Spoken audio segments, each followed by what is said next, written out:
Hello student, welcome in Guwahati nursing classes. हमारा जो series चल रहा है रैपिड बाय एमसीक्यू, उस सीरीज के बारे में बात करेंगे।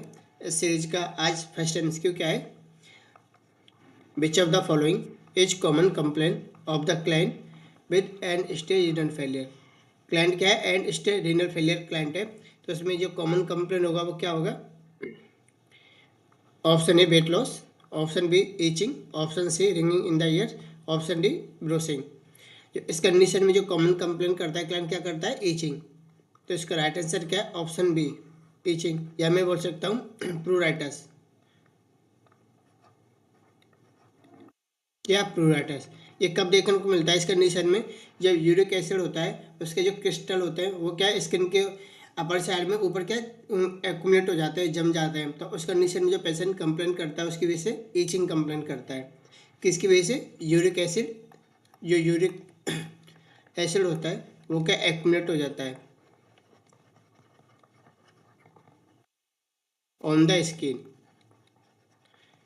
इसकी वजह से जो ईचिंग होता है वो कौन सी स्टेज में होता है? एंड स्टेज रीनल फेलियर वाले क्लाइंट में देखने को मिलता है। क्या देखने को मिलता है? ईचिंग, या मैं बोल सकता हूँ प्रूराइटस। इसका राइट आंसर क्या है? Option B.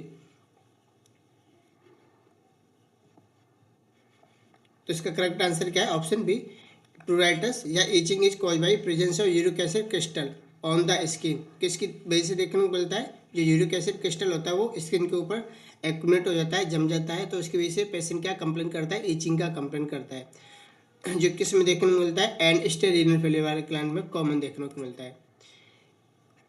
जो रिमेनिंग ऑप्शन है A C D, weight loss, ringing in the ear, bracing are not associated with the end stage renal failure में देखने को नहीं मिलता। तो इसका राइट आंसर क्या था? Option B. नेक्स्ट क्वेश्चन क्या है? Which of the following finding associated with right side heart failure. तो क्लाइंट क्या है? Right side heart failure client है।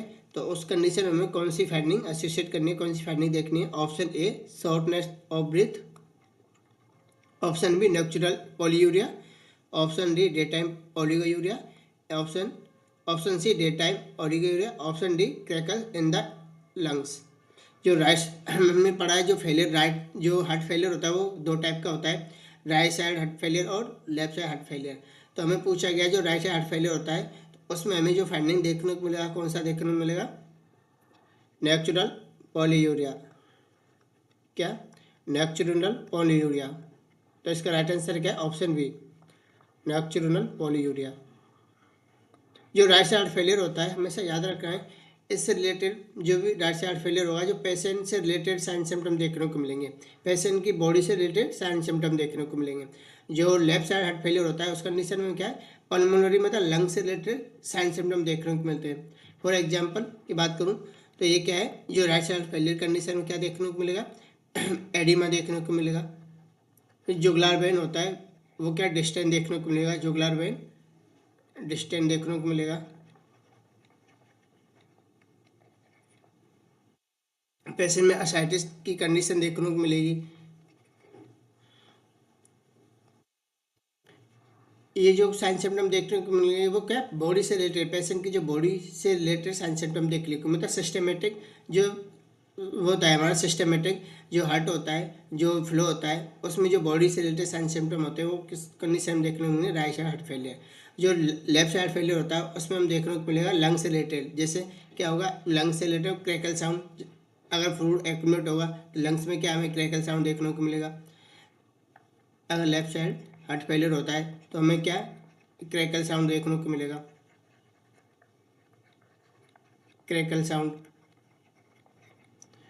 डिस्पिनिया देखने को मिलेगा। और इसमें क्या डे टाइम क्या मिलेगा? हमें ओलिगोयूरिया की कंडीशन देखने को मिलेगी। ओलिगोयूरिया,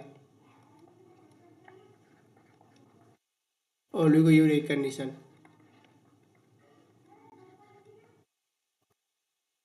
ये कब देखने को मिलता है? जब लेफ्ट साइड हार्ट फेलियर होता है, मतलब पल्मोनरी जो लंग से रिलेटेड साइन सिम्टम होते हैं वो देखने को मिलते हैं left side heart failure condition में।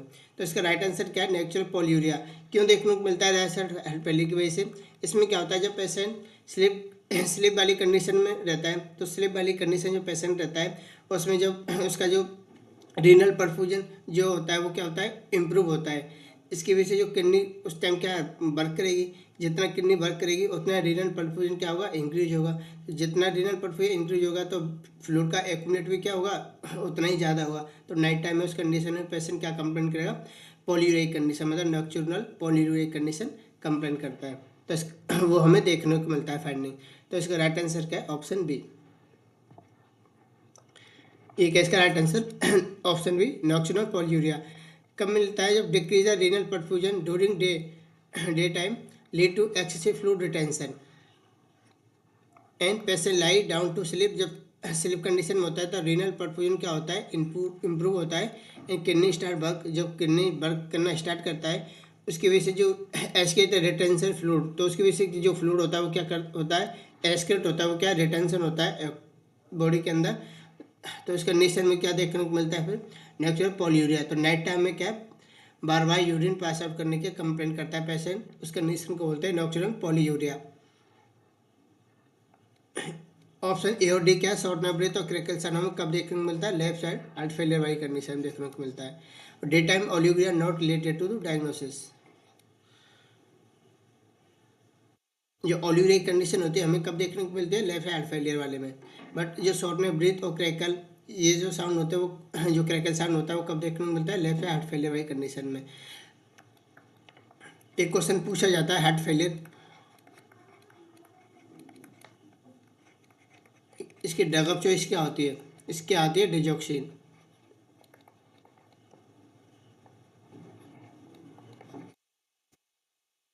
डिजॉक्सिन इसकी ड्रग ऑफ चॉइस होती है। इसमें जो साउंड देखने को मिलता है हमें, कौन सा साउंड देखने को मिलता है, मोस्ट कॉमन क्रैकल साउंड।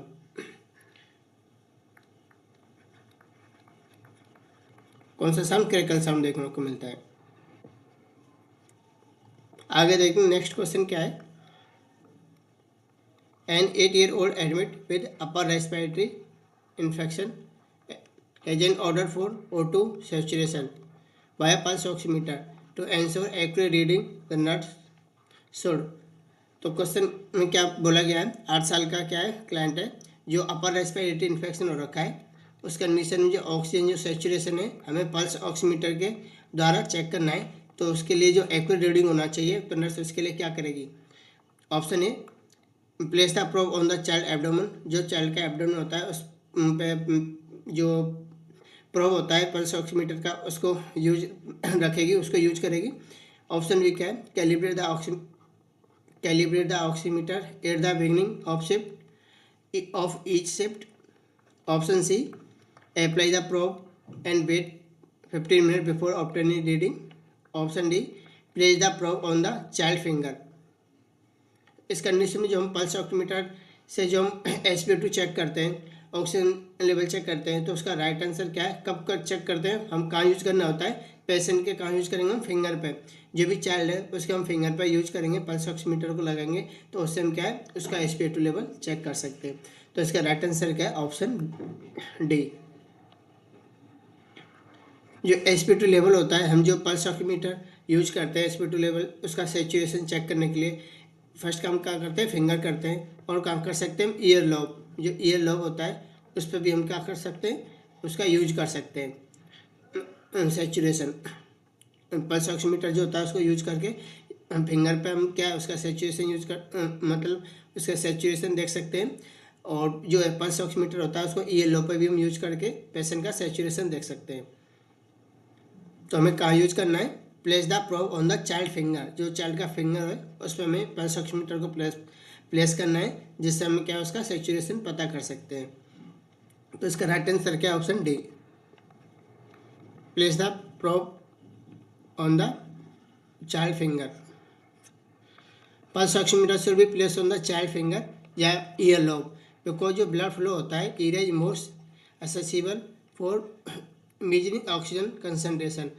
जो फिंगर और जो ईयर लॉब होता है उसमें क्या जो ब्लड का जो फ्लो होता है वो क्या होता है, मोस्ट मतलब एसेसिबल हो सकता है, मतलब ऑक्सीजन कंसनट्रेशन होती है, हम इजीली इस एरिया पे हम मेजर कर सकते हैं।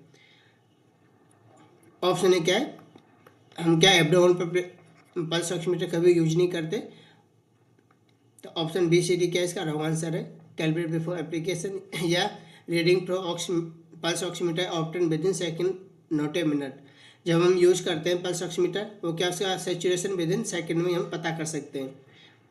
तो ए बी डी इसका क्या रॉन्ग आंसर, तो उसका राइट आंसर क्या है, ए बी सी क्या रॉन्ग आंसर, उसका राइट आंसर क्या है, ऑप्शन डी। नेक्स्ट क्वेश्चन क्या है, an infant with tetralogy of Fallot discharge with a prescription of लेनोक्सिन।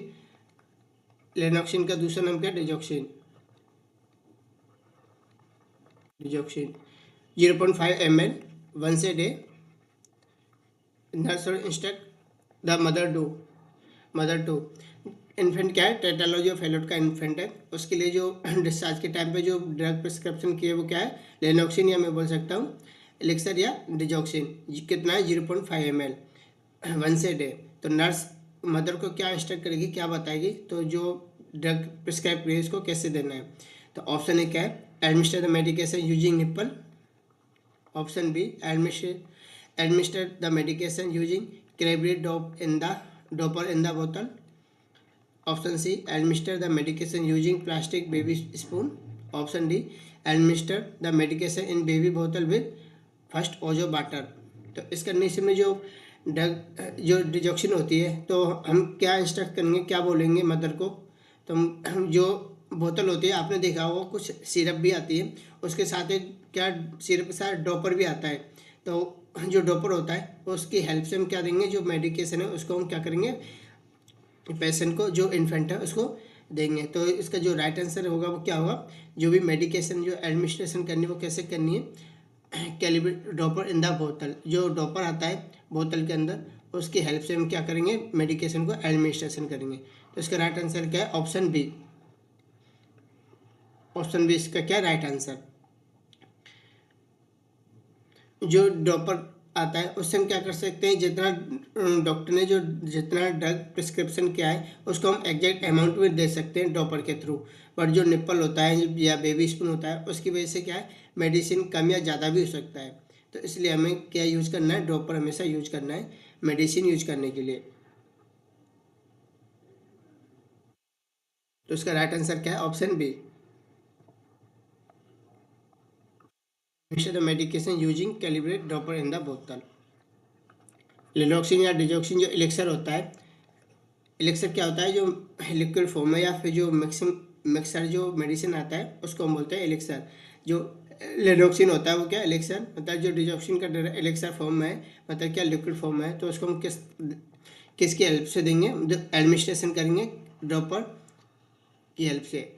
To the provide accurate administration of medication, इसकी हेल्प से क्या कर सकेंगे, एक्यूरेट जो भी ड्रग प्रिस्क्राइब करिए डॉक्टर ने, हम एग्जैक्ट अमाउंट में उसको एडमिनिस्ट्रेशन कर सकते हैं। 0.2 ml for dosages less than 0.2 ml या another calculate measuring device. Option A और सी है, उसकी वजह से क्या हुआ, using less precise measuring tool using nipple and plastic baby spoon may be provide inaccurate dose medication. इसकी वजह से क्या होगा, जो डोज का जो मेडिकेशन है वो क्या होगा, इनएक्यूरेट डोजेज में उसको एडमिनिस्ट्रेशन कर सकते हैं। तो इसका जो ए और सी और डी है क्या, इसका रॉन्ग आंसर है। हमें क्या यूज करना है, उसका ड्रॉपर यूज करना है, जो बोतल के साथ ड्रॉपर आता है उसको हमें यूज करना है मेडिसिन को एडमिनिस्ट्रेशन करने के लिए। नेक्स्ट क्वेश्चन क्या है, which of the following skin lesion is associated with Lyme disease. ये नॉर्सेट का फेवरेट टॉपिक है, लाइम डिजीज। इससे हर साल क्वेश्चन पूछा जाता है। तो इसकी वजह से जो लाइम डिजीज होता है उसमें जो स्किन लीजन होते हैं वो कौन से देखने को मिलते हैं। ऑप्शन ए बुलसाइरेसिस, ऑप्शन बी स्पाइडरमैन, ऑप्शन सी बुलाई, इन option D scaly silver skin patches. जो लाइम डिजीज होती है वो क्या होती है, वेक्टर-बोर्न डिजीज होती है। क्या होती है, वेक्टर-बोर्न डिजीज होती है।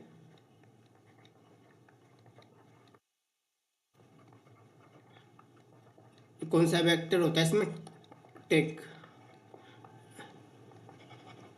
टेकमाइट। इसकी वजह से ये लाइम डिजीज होती है। टेकमाइट जो वेक्टर होता है उसकी वजह से क्या लाइम डिजीज होती है। इसकी कितनी स्टेज होती हैं, इसकी 5 स्टेज होती हैं। इसमें से स्टेज में से क्वेश्चन पूछा गया था नॉर्सेट 3 में। वो क्वेश्चन क्या था, पेशेंट का हिस्ट्री दिया हुआ था, उसमें पूछा गया था headache, nausea, vomiting, anorexia, sore throat, ये कौन सी स्टेज में जो साइन सिम्टम है ये कौन सी स्टेज में देखने को मिलते हैं? Stage first. कब देखने को मिलते हैं? स्टेज फर्स्ट में। तो उसका राइट आंसर क्या था? Stage first. मतलब पेशेंट का हिस्ट्री दिया था, उसमें ये साइन सिम्टम दिए होते हैं। तो ये कौन सी डिजीज में देखने को मिलते हैं? लाइम डिजीज में। और लाइम डिजीज की कौन सी स्टेज में? फर्स्ट स्टेज में हमें देखने को मिलते हैं। जो लाइम डिजीज होता है उसका जो कंफर्मेटरी डायग्नोसिस होता है वो क्या होता है? जो कंफर्मेटरी डायग्नोसिस क्या होता है? PCR, polymer chain reaction. इसका क्या होता है? कंफर्मेटरी डायग्नोसिस होता है। इसका ड्रग ऑफ चॉइस क्या होता है? तो ड्रग ऑफ चॉइस क्या होता है? टेट्रासाइक्लिन। क्या होता है? टेट्रासाइक्लिन इसका ड्रग ऑफ चॉइस होता है। तो ये भी क्वेश्चन नोटसेट में रिसेंटली पूछा गया था। जो लाइम डिजीज होती है उसमें हम जो ड्रग यूज करते हैं, ड्रग ऑफ चॉइस कौन सा करते हैं? टेट्रासाइक्लिन।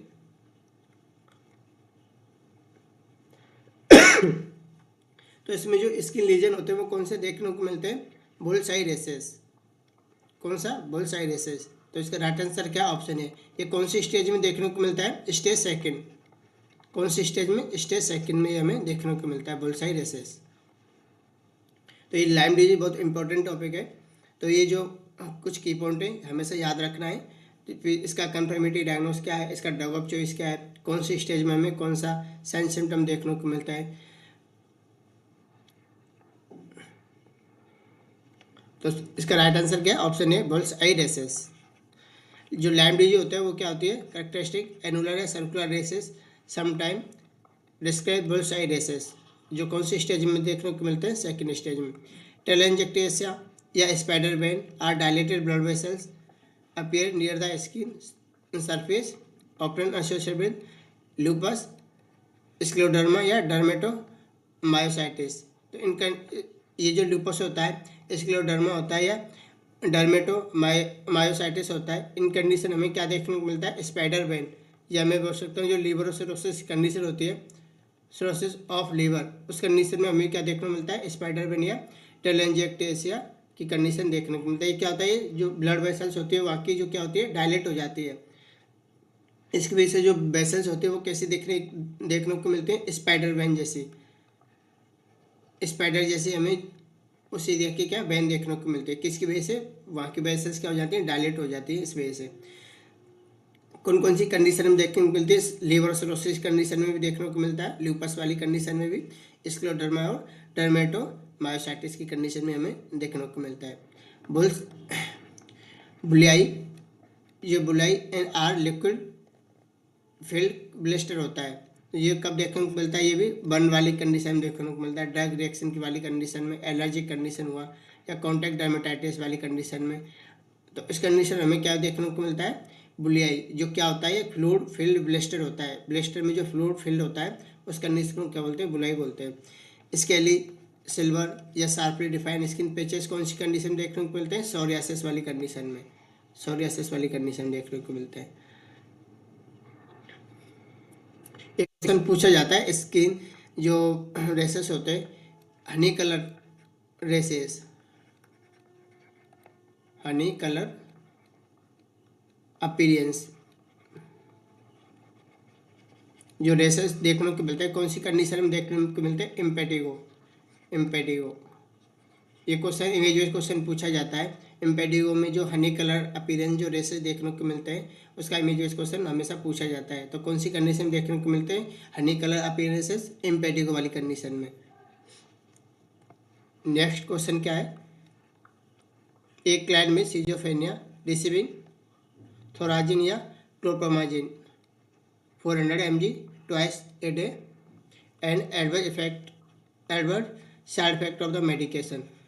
जो सीजोफ्रेनिक कंडीशन वाला क्लाइंट है वो क्या यूज कर रहा है? क्लोप्रोमाजिन 400 mg twice a day use कर रहा है। उसका जो एडवर्स साइड इफेक्ट होगा वो क्या होगा इस मेडिकेशन की वजह से?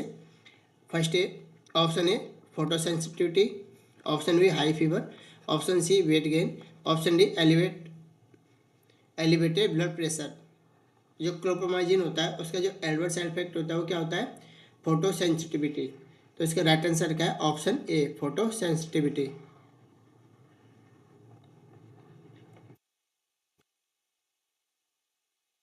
सॉरी, इसका जो राइट आंसर क्या होगा वो हाई फीवर। फोटो सेंसिटिविटी इसका क्या है? नॉर्मल साइड इफेक्ट, मतलब एक्सपेक्ट कर सकते हैं, एक्सपेक्टेड। इसका फोटो सेंसिटिविटी क्या होता है? एक्सपेक्टेड साइड इफेक्ट होता है। और जो हाई फीवर होता है इसकी वजह से ये क्या है? एडवर्ड साइड इफेक्ट होता है। कौन सा एडवर्ड साइड इफेक्ट होता है इसका? तो इसका राइट आंसर क्या है? Option B, high fever. जो क्लोप्रोमाजिन जो ड्रग होता है जो सिजोफ्रेनिया वाले पेशेंट यूज करता है, उसके बीच जो एडवर्ड साइड इफेक्ट होगा वो क्या होगा? हाई फीवर होगा। फोटोसेंसिटिविटी इसका क्या? एक्सपेक्टेड साइड इफेक्ट होता है, एक्सपेक्टेड साइड इफेक्ट।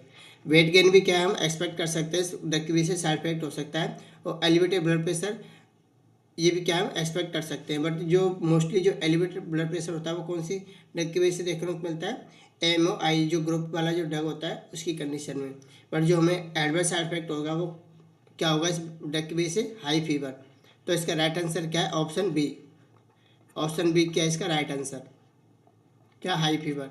ये क्या है? न्यूरोलेप्टिक मैगलिन सिंड्रोम करता है। न्यूरोलेप्टिक मैगलिन सिंड्रोम जो होता है ये क्या है? डेंजरस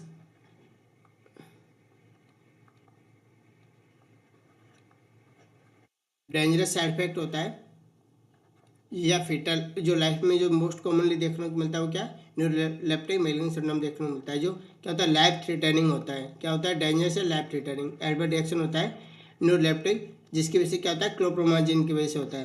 कैरेक्टरिस्टिक इसमें जो एलिवेशन टेम्परेचर लेवल देखने को मिलता है, इसमें क्या देखने को मिलता है? जो हाई फीवर देखने को मिलेगा, जो टेम्परेचर होगा उसका एलिवेशन बहुत ज़्यादा देखने को मिलेगा, हाई फीवर देखने को मिलेगा। तो ये कौन सी कंडीशन देखने को मिलता है? न्यूरोलेप्टिक मैगलिन सिंड्रोम। जो पेशेंट क्लोप्रोमाजिन ड्रग यूज कर रहा है सिजोफ्रेनिया वाला क्लाइंट, उसमें जो न्यूरोलेप्टिक मैगलिन सिंड्रोम होगा उसमें हमें क्या देखने को मिला? हाई फीवर देखने को मिला, जो टेम्परेचर होता है बहुत ज़्यादा देखने को मिलता है। ऐसे जो फोटो सेंसिटिविटी और वेट गेन या एक्सपेक्टेड साइड इफेक्ट होता है। क्या होता है? एक्सपेक्टेड साइड इफेक्ट हमें नॉर्मली देखने को मिल सकता है।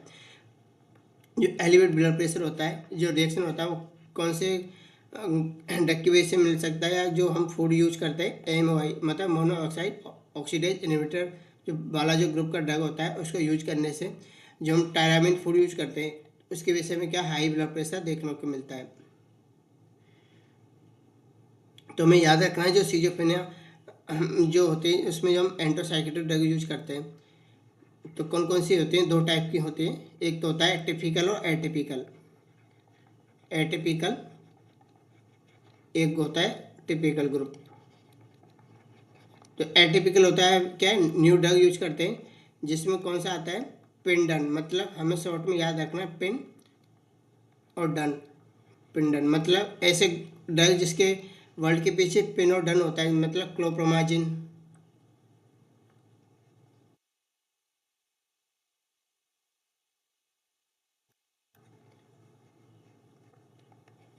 जो एटिपिकल ड्रग होते हैं वो कौन कौन सा होता है? Atypical chlorpromazine, olanzapine, ओलम्पाजिन।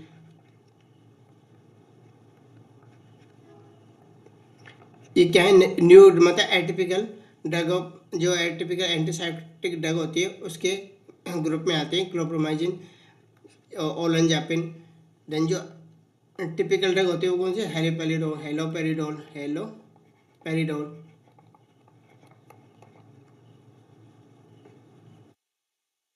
रेस्पेरिडोन, क्लोप्रोमाजिन।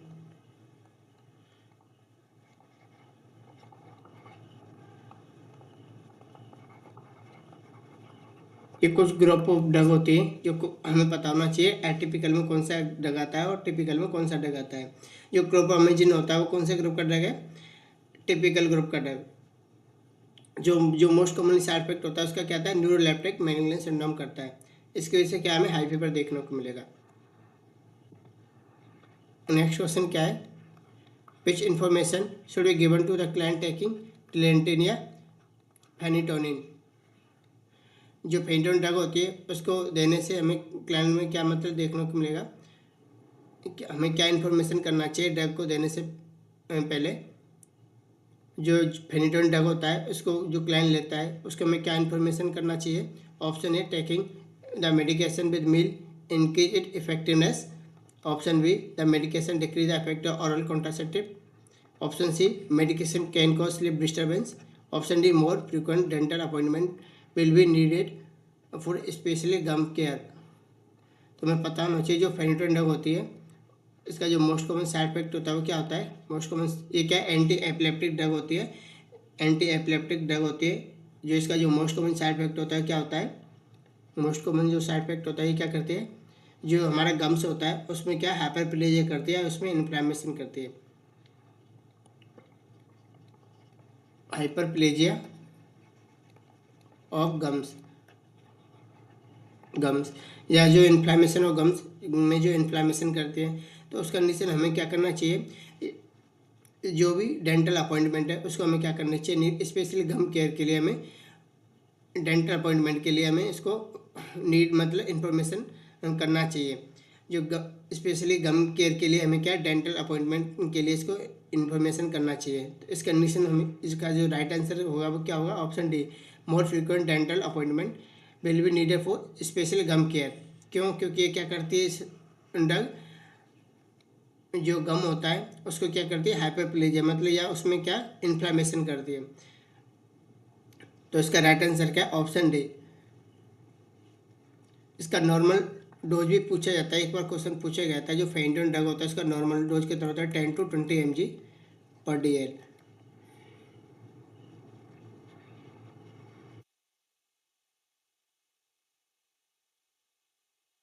Next question क्या है, एक client with history of emboli receiving Lovenox या enoxaparin which drug is given to counteract effect of enoxaparin. Counteract effect of enoxaparin. तो क्वेश्चन क्या पूछा गया है, हिस्ट्री है एम्बोलाई हिस्ट्री है, जो पेशेंट क्या रिसीव कर रहा है एनेक्सोपेरिन या लेवेनॉक्स। ड्रग इसको देने से पहले drug is given to counteract effect of enoxaparin. जो एनेक्सोपेरिन ड्रग होता है उसके जो काउंटर इफेक्ट हम क्या यूज़ कर सकते हैं, या मैं बोल सकता हूँ काउंटरैक्ट का मतलब है अगर एनेक्सोपेरिन जो ड्रग है उसका ओवरडोज हो जाए तो उस कंडीशन में उसके अगेंस्ट में कौन सा ड्रग यूज कर सकते हैं। तो इनडायरेक्टली इसमें ये पूछा गया है जो एनेक्सोपेरिन कौन से ग्रुप का है, जो हिपेरिन होता है एंटीकोगुलेंट। हिपेरिन ग्रुप का ड्रग होता है, एंटीकोगुलेंट ग्रुप का ड्रग होता है एनॉक्सापेरिन और हिपेरिन। सिमिलरली हिपेरिन और एनॉक्सापेरिन एक ही ग्रुप का ड्रग होता है। उसके अगेंस्ट अगर ये इसका ओवरडोज होता है तो उसके काउंटरैक्ट ओवरडोज में तो उसके अगेंस्ट हम कौन सा मेडिकेशन यूज कर सकते हैं। ऑप्शन ए मेथार्जिन, मतलब इनडायरेक्टली पूछा गया है एनॉक्सापेरिन का एंटीडोट, या मैं बोल सकता हूँ जो हिपेरिन होता है उसका भी एंटीडोट। तो क्या पूछा गया इसका एंटीडोट। जो काउंटरैक्ट जो वर्ड होता है वो क्या है एंटीडोट, या मैं बोल सकता हूँ काउंटरैक्ट। सिमिलर वर्ड है तो हमें पता करना है इसका एनॉक्सापेरिन का एंटीडोट या काउंटरैक्ट इनके रूप में कौन सा ड्रग यूज करेंगे। Option A methergine, option E protamine sulfate, option C calcium gluconate, option D aquamephyton. तो इसका जो राइट आंसर होगा वो क्या होगा, प्रोटामाइन सल्फेट। क्या होगा, प्रोटामाइन सल्फेट, क्योंकि हमें पता है एनॉक्सापेरिन क्या एक एंटीकोगुलेंट ड्रग होता है, सिमिलरली हिपेरिन में क्या एक एंटीकोगुलेंट ड्रग होता है। इसके अगेंस्ट में जो हम एंटीडोट में यूज करते हैं वो कौन सा यूज करते हैं, प्रोटामाइन सल्फेट हम यूज करते हैं। तो इसका राइट आंसर क्या है, option B protamine sulfate. Protamine sulfate is given to counteract effect of enoxaparin as well heparin. ये क्या है हिपेरिन की तरह, जो हिपेरिन होता है वही क्या है एनॉक्सापेरिन उसी ग्रुप का होता है। इसके ओवरडोज होता है हिपेरिन का या एनॉक्सापेरिन का, तो उसके कंडीशन हम क्या यूज करते हैं, प्रोटामाइन सल्फेट यूज करते हैं। जो heparin it is given by the inject into vein onset within 5 minute. जो मेथार्जिन होता है, ऑप्शन जो मेथार्जिन होता है वो क्या करता है इनकी यूट्राइन कॉन्ट्रैक्शन, जो डिलीवरी के टाइम पे हमें कॉन्ट्रैक्शन इंक्रीज करना होता है तो कौन सा ड्रग यूज करते हैं, मेथार्जिन। कैल्शियम ग्लूकोनेट वो किसका काउंटर या एंटीडोट होता है, मैग्नीशियम सल्फेट का। किसका, मैग्नीशियम सल्फेट का। जो मैग्नीशियम सल्फेट का जो एंटीडोट होता है वो क्या होता है, कैल्शियम ग्लूकोनेट। एक काम फेंटन, या मैं बोल सकता हूँ विटामिन के, ये किसका एंटीडोट होता है, वॉरफेरिन। किसका, वॉरफेरिन का क्या होता है, एंटीडोट होता है। तो हमें ये वर्ड याद रखना है, कॉन्ट्रैक्ट, काउंटरएक्ट, ये इसका वर्ड का मतलब क्या होता है, एंटीडोट। कंफ्यूजन नहीं होना है, ये दोनों वर्ड क्या है, सिमिलर होते हैं। नेक्स्ट क्वेश्चन क्या है, the mother of child with haemophilia asked the nurse which over the counter medication is suitable for child joint discomfort. Nurse should tell the mother to purchase. तो client क्या है, जो mother है वो, जो mother का जो चाइल्ड है वो क्या, हीमोफीलिया पेशेंट है, उसके लिए जो मेडिकेशन यूज करना है वो कौन, क्या कंप्लेन कर रहा है, मतलब क्या हो रहा है, उसको जॉइंट डिस्कम्फर्ट हो रहा है चाइल्ड को, उसके लिए जो नर्स मदर को क्या परचेज करने को बोलेगी, कौन सा मेडिकेशन यूज करना है उसको, कौन सा मेडिकेशन सूटेबल होगा। ऑप्शन है aspirin, option B naproxen, option C Tylenol या एसिटामिनोफेन, ऑप्शन डी क्या एविलिया आइबुप्रोफेन। तो जो इसका राइट आंसर क्या होगा, और इस कंडीशन में जो जॉइंट डिस्कम्फर्ट हो रहा है उस कंडीशन कौन सा क्लाइंट है, हीमोफीलिया वाला क्लाइंट है। हीमोफीलिया क्या है, ब्लड डिसऑर्डर होता है, ब्लड क्लॉटिंग डिसऑर्डर होता है हीमोफीलिया। उस कंडीशन में अगर जॉइंट डिस्कम्फर्ट हो रहा है तो उसके लिए जो मेडिकेशन होगा सूटेबल कौन सा होगा, एसिटामिनोफेन। तो इसका राइट आंसर क्या है, ऑप्शन सी टाइनेलोन या एसिटामिनोफेन। एसपी नेप्रोक्सोन और जो आइबुप्रोफेन जो एविल होता है, ये रिमेनिंग जो ए बी और डी जो ऑप्शन है वो क्या है, non steroid anti inflammatory drug. तो कौन से ग्रुप का ड्रग है, non steroid anti inflammatory drug का ग्रुप होता है। क्योंकि हमें पता है जो NSAID ड्रग होता है वो क्या करते हैं, ब्लीडिंग जो टाइम होता है उसको प्रोलॉन्ग करता है। ये क्या करता है, ब्लीडिंग टाइम को क्या करता है, प्रोलॉन्ग करता है,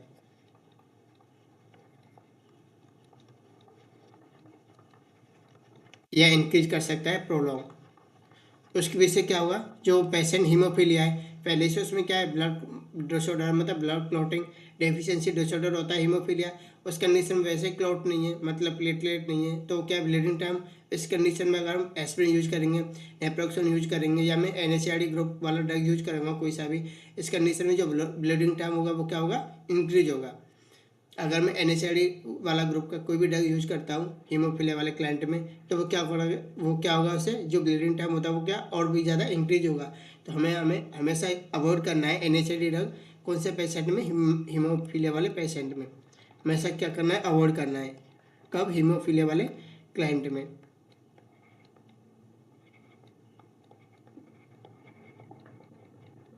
हमेशा ये पॉइंट याद रखना है, हीमोफीलिया वाले क्लाइंट में NSAID ग्रुप ऑफ ड्रग हमें ऐसा अवॉइड करना होगा, ठीक है। तो जो राइट आंसर क्या है इसका, एसिटामिनोफेन टाइनोल। क्या है इसका राइट आंसर, एसिटामिनोफेन।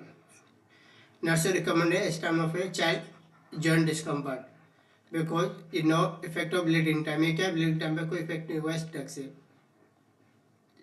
एस्पिरिन या नेप्रोक्सोन या एविल होता है, आइबुप्रोफेन ये क्या, नॉन स्टेरॉइड इन्फ्लेमेटरी ड्रग होता है। इसको हम क्या बोलते हैं, NSAID, नो शॉर्ट में इसको हम क्या बोलते हैं, NSAID मेडिकेशन। ये क्या करती है, प्रोलॉन्ग ब्लीडिंग टाइम को क्या करता है, प्रोलॉन्ग करता है। Not suitable for the child haemophilia. तो हीमोफीलिया वाले क्लाइंट में NSAID ड्रग हमेशा क्या करना है, अवॉइड करना है। क्यों करना है, क्योंकि ये क्या जो ब्लीडिंग टाइम है क्या करेगा, इंक्रीज करेगा। नेक्स्ट क्वेश्चन क्या है, which statement best describe difference between pain of angina and the pain of myocardial infarction। तो हमें क्या डिफरेंट करना है, जो एंजाइना में पेन होता है और MI में जो पेन होता है उसको हम कैसे डिफरेंट कर सकते हैं। तो ऑप्शन एक है पेन एसोसिएटेड विद MI या myocardial infection refer to the left arm. Option B pain associated with the angina is confined to the chest area. Option C pain associated with myocardial infarction can last for 5 to 7 minutes. Option D pain associated with angina is relieved by nitroglycerin। तो इसके condition में जो दोनों में जो pain होता है उसको हम कैसे डिफरेंट कर सकते हैं, क्योंकि हमें पता है जो नाइट्रोग्लिसरीन होता है अगर हम उसको एंजाइना वाले क्लाइंट में यूज करेंगे तो नाइट्रोग्लिसरीन क्या होगा, उसके पेन को रिलीव कर सकता है। तो pain associate with angina relieve by nitroglycerin. जो नाइट्रोग्लिसरीन से क्या होगा, एंजाइना जो पेन होता है वो क्या रिलीव हो जाएगा। तो इसका राइट आंसर क्या है, ऑप्शन डी। अगर हम एमआई वाले क्लाइंट में नाइट्रोग्लिसरीन यूज करते हैं, एनटीजी नाइट्रोग्लिसरीन, तो इसकी वजह से क्या पेन रिलीफ नहीं होगा। इसमें क्या है, नाइट्रोग्लिसरीन से पेन रिलीफ नहीं होता। कौन सी कंडीशन में, एमआई वाली कंडीशन में। अगर हम एंजाइना वाला जो क्लाइंट होता है उसमें पेन हो रहा है, उसमें हम क्या नाइट्रोग्लिसरीन यूज करते हैं तो क्या हमें रिलीफ मिल जाता है नाइट्रोग्लिसरीन से एंजाइना वाले पेन में। बट हमें एमआई वाले क्लाइंट में नाइट्रोग्लिसरीन रिलीफ नहीं मिलता है। ये क्या एक डिफरेंट होता है एंजाइना पेन और एमआई वाले पेन में। तो जो इसका राइट आंसर होगा वो क्या होगा, ऑप्शन डी। तो हमें कैसे यूज करना है, नाइट्रोग्लिसरीन से बहुत सारे क्वेश्चन भी पूछे जाते हैं। एनटीजी, इसका जो रूट होता है, फर्स्ट क्वेश्चन यहीं से पूछा जाता है। जो रूट होता है हम कौन से रूट से यूज करते हैं नाइट्रोग्लिसरीन को, जिसको हम शॉर्ट में क्या बोलते हैं, NTG, sublingual. Sublingual first. Second question क्या आता है इससे, इसका जो मोस्ट कॉमन साइड इफेक्ट होता है नाइट्रोग्लिसरीन जो ड्रग होता है उसका जो मोस्ट कॉमन साइड इफेक्ट होता है वो क्या होता है, हेडेक। मोस्ट कॉमन क्या साइड इफेक्ट क्या है, हेडेक या हाइपोटेंशन। क्या, हाइपोटेंशन। जो नाइट्रोग्लिसरीन ड्रग होता है उसको हम यूज कैसे करते हैं, इसको कैसे यूज करते हैं, जो नाइट्रोग्लिसरीन ड्रग होता है उसको हम क्या फर्स्ट 3 डोज देते हैं, 3 टैबलेट देते हैं इसका। फर्स्ट जैसे फर्स्ट टैबलेट दिया तो हमें क्या इंटरवल करना है, 5 मिनट का हमें इंटरवल रखना होता है, गैप रखना होता है। मतलब टोटल हमें 3 डोज देना होता है, 3 टैबलेट देना होता है नाइट्रोग्लिसरीन का, और तीनों के बीच में हमें 5-5 मिनट का गैप रखना होता है। अगर इससे रिलीफ नहीं मिलता है तब हमें क्या करना है, हमें डॉक्टर को रेफर करना होता है पेशेंट को। मैं रिपीट कर रहा हूँ, ये क्वेश्चन पूछा गया है एक बार। जो नाइट्रोग्लिसरीन जो ड्रग होता है उसको हम कैसे यूज करते हैं, इसका टोटल 3 डोज यूज करते हैं टैबलेट में। तीनों डोज के बीच में हमें क्या 5-5 मिनट का गैप रखना होता है। अगर इससे रिलीफ नहीं मिलता है उसके बाद हमें क्या करना पड़ता है, हॉस्पिटल लेके जाना पड़ता है, मतलब डॉक्टर को इन्फॉर्म करना पड़ता है, हॉस्पिटल में एडमिट करना पड़ता है पेशेंट को। तो इसका टोटल जो डोज होता है कितना होता है, 3 डोज होता है। और कितने गैप में होता है, कितने इंटरवल में होता है, 5 मिनट के अंतराल में हमें 1-1 टैबलेट देना होता है। अगर फर्स्ट दिया, अगर पेन रिलीफ नहीं हुआ तो सेकंड डोज दिया आफ्टर 5 मिनट, देने का उससे भी रिलीफ नहीं हुआ तो हमें क्या थर्ड डोज दिया आफ्टर 5 मिनट बाद। अगर फिर भी रिलीफ नहीं मिला पेशेंट को, हमें क्या हॉस्पिटल ले जाना पड़ता है और डॉक्टर को इन्फॉर्म करना पड़ता है। इस तरीके से हमें क्या नाइट्रोग्लिसरीन का डोज देना पड़ता है। इसका जो रूट होता है वो क्या होता है, सबलिंगुअल रूट होता है। मोस्ट कॉमन साइड इफेक्ट क्या होता है, हेडेक या हाइपोटेंशन। और जो नाइट्रोग्लिसरीन होता है हम एक क्या इसका पैचेज रूप में भी यूज कर सकते हैं। जो पैच होता है उसको हम उस रूप में भी यूज कर सकते हैं। जो पैच होता है वो क्या है, नॉन हेयर एरिया में यूज करते हैं उसको। ये क्वेश्चन नोट्स में पूछा गया था। जो नाइट्रोग्लिसरीन का जो पैच होते हैं उसको हम कब यूज करते हैं, नॉन हेयर एरिया में, मतलब मैं क्वेश्चन हेयरलेस एरिया में।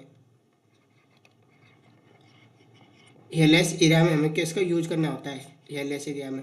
जो नाइट्रोग्लिसरीन का जो टैबलेट होता है उसको हम क्या है डार्क एरिया में रखते हैं, मतलब ब्राउन बोतल में, और डार्क एरिया में हमें उसको क्या बोतल को हमें रखना होता है। जो नाइट्रोग्लिसरीन का जो बोतल होता है मतलब डार्क एरिया में रखना होता है।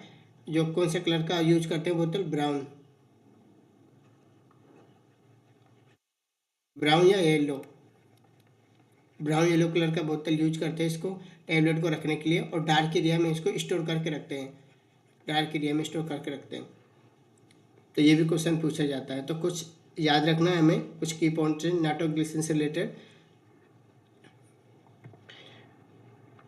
जो pain associated with the angina relieve by nitroglycerin, जो एंजाइन का जो पेन होता है हम क्या है नाइट्रोग्लिसरीन से रिलीव कर सकते हो इसको। Pain associated with angina relieve by nitroglycerin medication can relax the coronary artery and decrease the amount of blood and flow back to the heart and workload of the heart, और जो easy workload of the heart. तो जो nitroglycerine होता है वो क्या होता है, वैसोडाइलेशन करता है। इसकी वजह से जो आर्टरी जो ब्लॉक रखी है उसको जो फ्लो होता है वो क्या है ईजिली क्या हो जाता है, back of the heart, heart की तरफ इजीली बैक फ्लो हो जाता है। जिससे क्या जो हार्ट होता है हार्ट पर जो वर्कलोड होता है वो क्या होता है कम हो जाता है। तो इसलिए क्या करता है, वैसोडाइलेशन करता है नाइट्रोग्लिसरीन। पेन जो फ्रॉम MI जो मायोकार्डियल इन्फेक्शन जो पेन होता है can area rather left arm. Option B क्या पेन ऐसे एंजाइना क्या करता है, जो left arm and the back. जो एंजाइना का जो पेन होता है वो कहाँ होता है, जो left arm and the back. और चेस्ट पे MI लास्ट 30 to 40 मिनट तक MI का चेस्ट रहता है। जो MI का जो पेन होता है वो क्या होता है 30 to 60 मिनट तक हमें देखने को मिलता है लास्ट। और इसका जो पेन होता है वो किधर देखने को मिलता है, लेफ्ट आर्म या शोल्डर की तरफ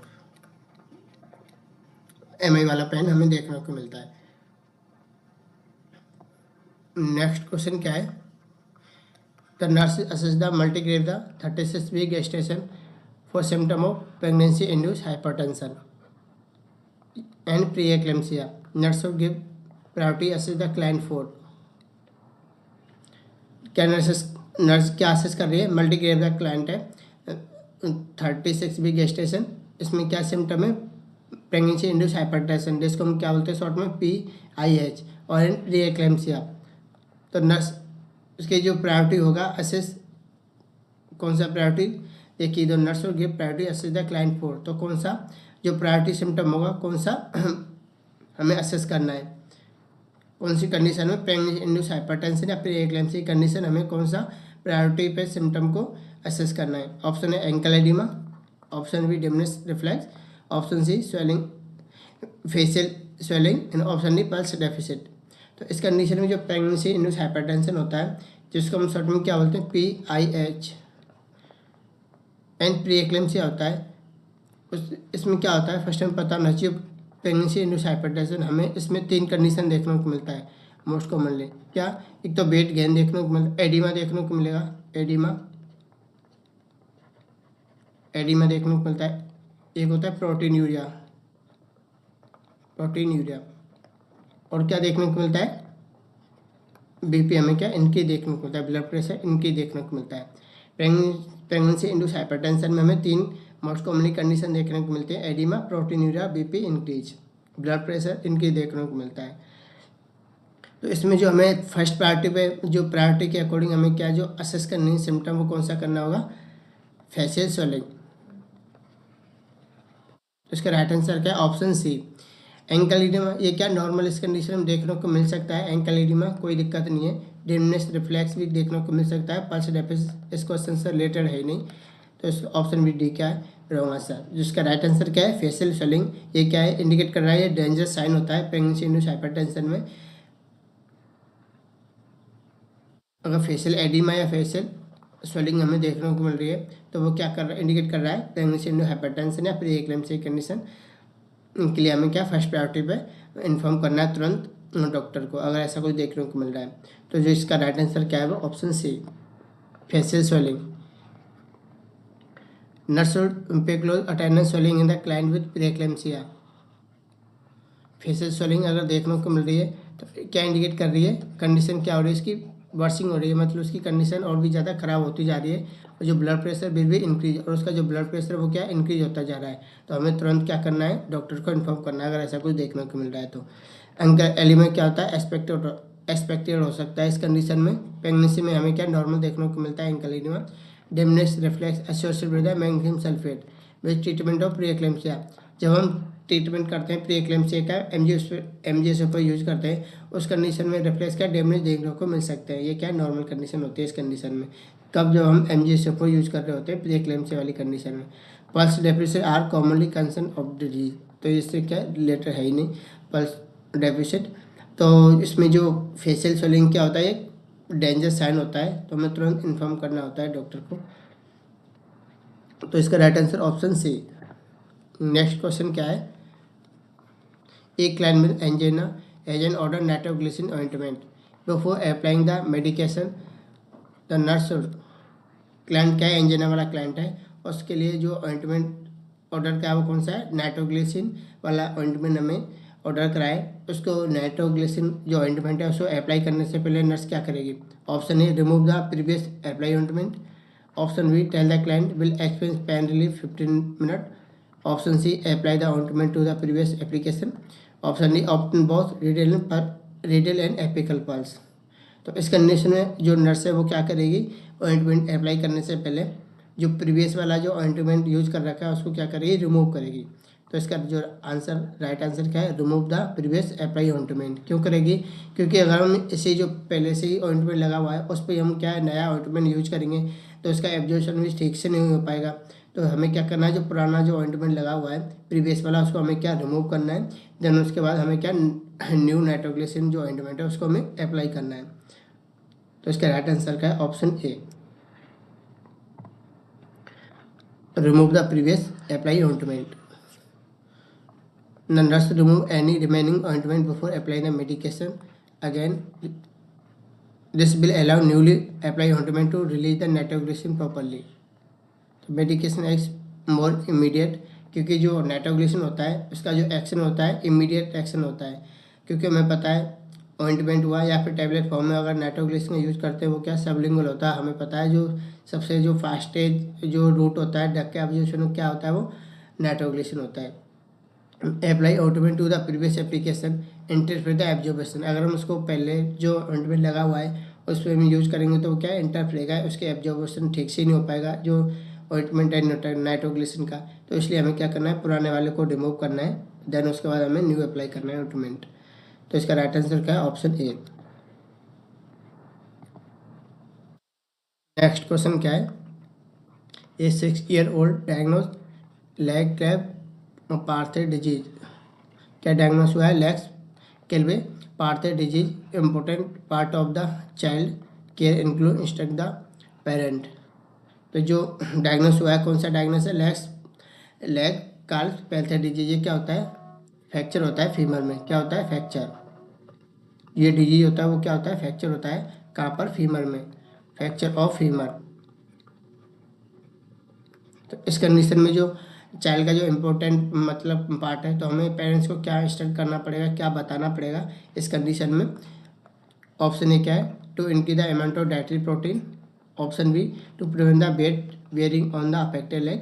option C, about relaxation exercise to minimize pain in the shoulder. Option D, about exercise to strength affected muscles.